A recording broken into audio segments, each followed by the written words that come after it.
Fala galera, David, hoje bem-vindo novamente ao curso Maratona Java e como sempre aquele agradecimento e um abraço muito especial para toda essa galera que é membro do nosso canal, né? Nessa aula nós vamos falar agora sobre quando você deve utilizar o Parallel Strings e quando você não deve utilizar.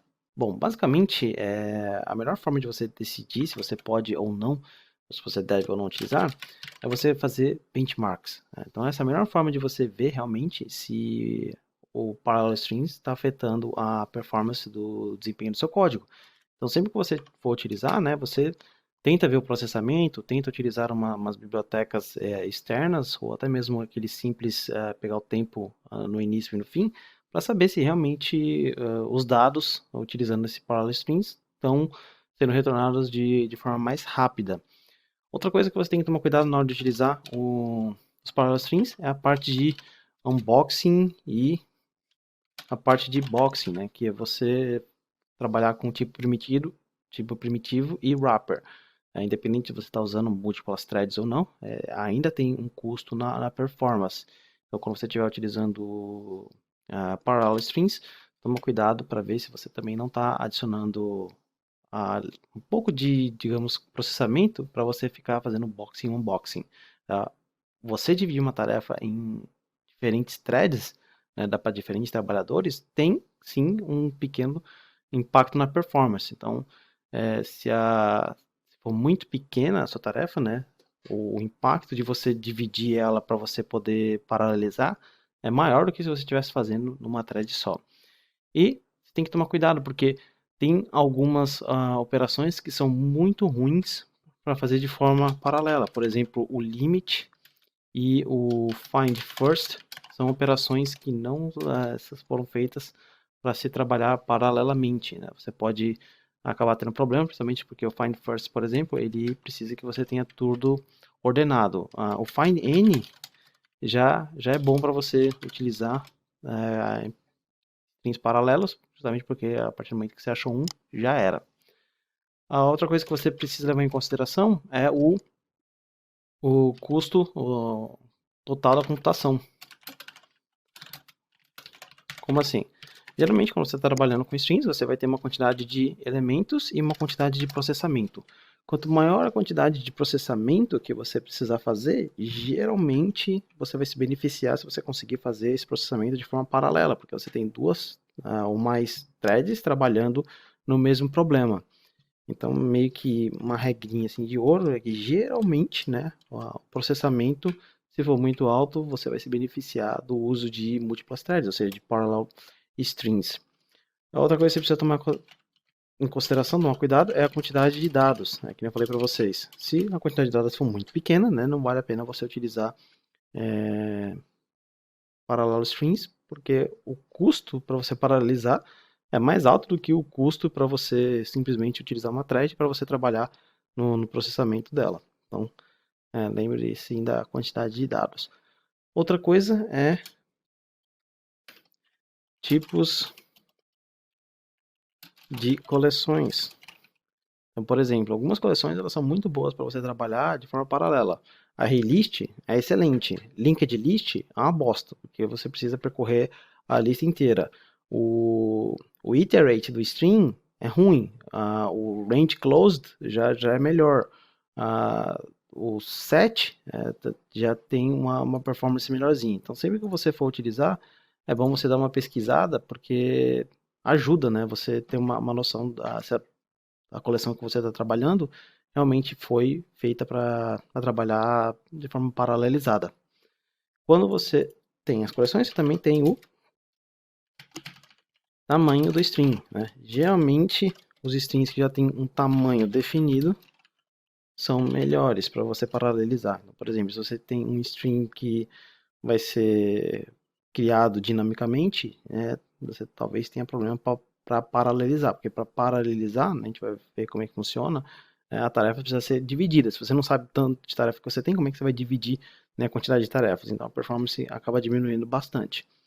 E outra coisa que você precisa tomar cuidado é o processamento do merge, né? Então o processamento do merge é algo que você precisa tomar cuidado, porque funciona mais ou menos assim, né? O fork, né, de uma forma bem simples, então, assim, se a tarefa for pequena e não pode ser dividida, basicamente você faz sequencialmente. Se não, aí que vem, né? O que ele faz? Ele divide em duas tarefas.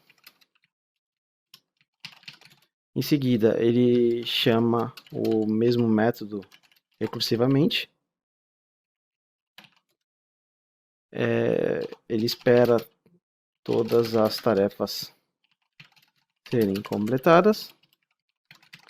Em seguida, ele combina o resultado. Então, geralmente, por debaixo dos panos, né, o Parallel Strings utiliza um framework chamado Fork Join. Né? Você quebrar essas tarefas significa fork, você juntar, combinar o resultado, é o join. Então, como é que funciona esse cara? Imagina que você tem uma tarefa grandona. Opa. Esse cara aqui eu quero não. Esse aqui. Então, isso aqui é uma tarefa grande. Né? O stream vai ter que trabalhar. Aí, né, como você tem uma tarefa grande, o que o stream vai fazer? Ele vai utilizar o fork join, ele vai fazer o if else aqui, pô, divide em duas tarefas. Beleza, ele dividiu em duas tarefas. Aí agora você tem uma tarefa aqui e você tem uma tarefa aqui. Então você dividiu em duas tarefas, aí você vai ter uma tarefa aqui e uma tarefa aqui também.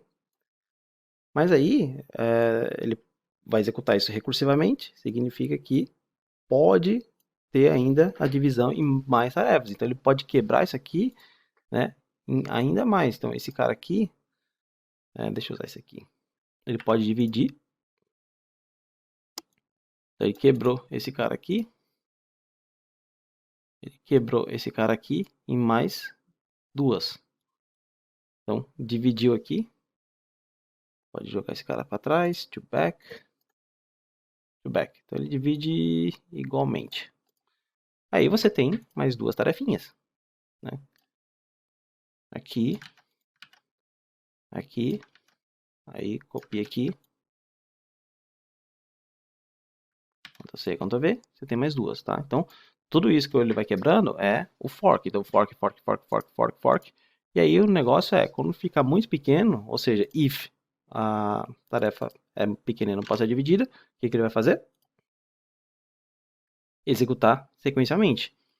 E aí que vem a parte do join. Por quê? Porque esse daqui vai dar origem a um resultado. Né? Você está processando, então dá origem a um resultado, vai dar origem a outro resultado e aqui também.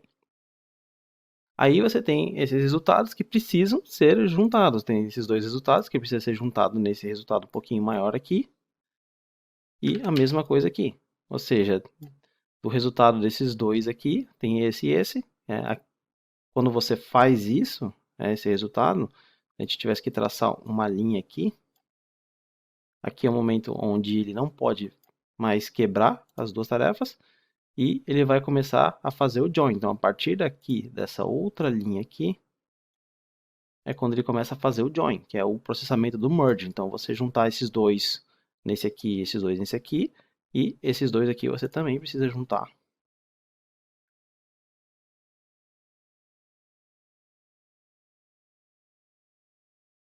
Ele está juntando aqui, rapaz. Aqui. Então, basicamente, esses dois vão gerar esse, esses dois vão gerar esse, e no final das contas, esse aqui é o seu resultado final. Agora, se o seu resultado final for muito grande, o processamento para você chegar nisso aqui for muito grande, aí talvez utilizar strings parallels não seja uma boa ideia, né? Mas se esse processamento não for tão grande, você vai ter que... você pode utilizar.